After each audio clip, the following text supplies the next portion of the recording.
Of the day is this red, orange, tangerine, magenta?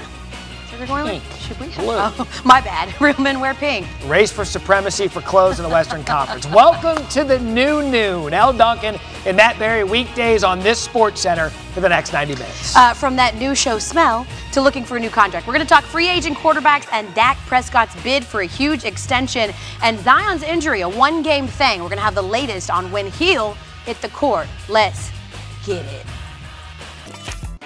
Yeah, not to pile on to Brett Brown at this point, but to Stephen A's point, I think he comprised what he thought was going to be a roster that would play really good defense, and they do that, but they would play bully ball on offense, but instead they're just a really tall finesse team, and you can't be a finesse team if you don't got shooters. I will tell you this, the NBA is not in the business of bailing on superstar duos. No. So the first one to go, if your superstar duo is not working out, the coach. You create duos, you don't separate them. There it is. With that, we start our half-hour headlines. And we start, Matt, with a bit of a I did not see that coming in Houston. So let me get this straight. A game that featured James Harden, right, Russell Westbrook, and Donovan Mitchell came down to the final shots, and none of those three. List for the Trailblazers. Over their last 5 games, he's averaging over 34 points and 9 assists a game, and he's doing it efficiently. While he's attempted the most three-pointers in the league in that span, he is hitting on 46% of those attempts beyond the arc.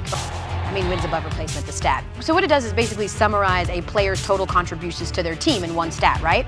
You look at the Dodgers, they now boast 2 of the top 5 outfielders in that category over the last 3 seasons, Mookie Betts and Cody Bellinger. Let me tell you something, at Michigan State. Sure. We'll see what's coming down with the athletic program, but you would think they'd have plenty of interested suitors, but this is a big win for Cincinnati in the group of 5, keeping Fickle with the Bearcats. And there it is. That does it for your half-hour headlines. We're going to do a little... Still ahead, where writers Christian Ings and the Heat's Derek Jones Jr.'s great alley-oop dunks rank in our top plays of Sunday. Tom Brady's free agent future won't be going away anytime soon. It's a hot topic, so we've got the mini opinions on his next home on the way. Plus, SC featured with the story of the giant mural of Kobe and his daughter on a basketball court in the Philippines and the community behind it. But up next on Outside the Lines on SportsCenter, Ryan Smith on the quarterback before Patrick Mahomes in Kansas City and his long road back from a devastating injury.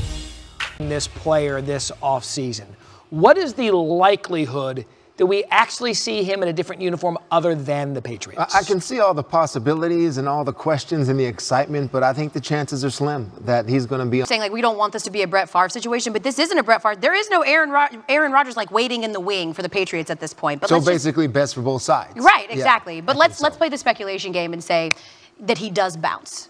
What do you think? Where do you think would be the best landing spot for him? I've said this before. I'll tell you, the league would love that. New franchise, moving down to Las Vegas, new market. That'd be a really good marketing situation for them. But this is not about marketing, it's about football. Value that, according to sources, as the result, the franchise tag seems inevitable.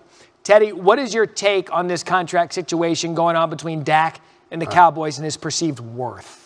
I wouldn't want to mess with it. I'd get this deal done as soon as possible to make him happy. I was going to say, but doesn't it seem like they kind of already did that? And they said this is Ezekiel Elliott's team. They made sure to extend him and not take care of Dak last year? As a player in that locker room, whatever you got to do. Impression, happy quarterback, happy life. That's exactly like it. That. Rolls right you up might the as well tongue. say that. It's one of those things or whatever. Teams that we were just talking about the Mets, and I feel like typically New York sports dysfunction would make Boston fans pretty happy, but they're dealing with some drama of their own. For the first time since the turn of the millennium, there's real question marks as to who will be under center for the Patriots. Do they want Tom? Does he want them? Is he sending a message or taping a commercial? What is that still?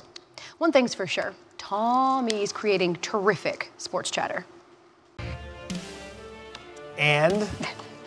So I did it at first feel like this felt a little bit like flirting. Like Tom's like, it's just always been a foregone conclusion that I'll be here and maybe I want someone to court me a little bit. But losing their offensive line coach, Dante Scarnecchia, is a huge deal, especially for someone like Tom. I don't know. I will tell you, if you look across the league and you look at potential weapons that Tom Brady could have at his disposal with other teams, right? I don't think he's going to leave New England, but I will say he will take a look at other teams to see what they may have to offer in the final couple of years of his career. Absolutely. Speaking of final year, so you've laid out the menu. What are you going to watch? I'm going to be watching the dog show because they are actually debuting a dog for the first time ever. That thing, I believe it's called an Azawak, an Ewok. It's called, whatever, it's a dog. Have a treat, eat a snack. He really needs something to eat. What about you? Dog show, yeah, but only because of this Best in Show. Oh, here you go. Look at O'Shea.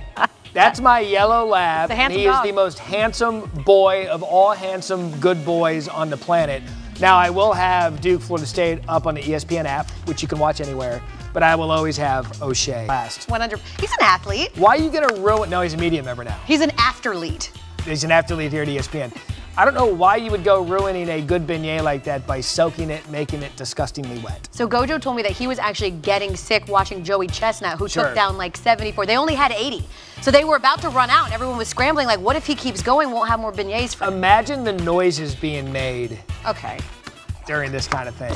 In the ESPN app, the juxtaposition of this conversation, I'll be damned if it's not lunchtime. Heyo! Let's get some lemon pepper wings and kick it over to NFL Live, which is next.